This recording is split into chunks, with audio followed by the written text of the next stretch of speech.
আপনারা যে বিয়ে করবেন সাক্ষী কোথায়? তুমি তো বসো না, একজন সাক্ষী নিয়ে আস। তাতেই আসবা। বিয়ে শাদী হইতেছে সারা জীবনের ব্যাপার, দেখে শুনে ভালো মন্দ বিচার আচার করেই বিয়েটা করা উচিত মা।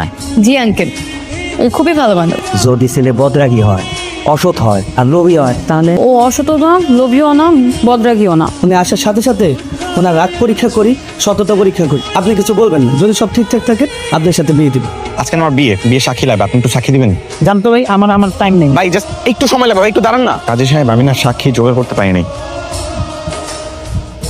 কাজী সাহেব, আপনার অ্যাসিস্ট্যান্টের কি মাথা সমস্যা? ওইটা কি করলো? আচ্ছা তুমি যাও ওয়াশরুমে, যে এটা একটু ক্লিন করে আসো, যাও।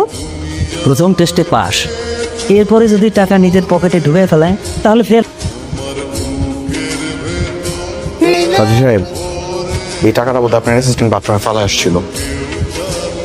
তুমি তো পরীক্ষায় পাস, তোমার সাক্ষী আমরাই ম্যানেজ করব, তোমার বিয়ে এখানেই হবে।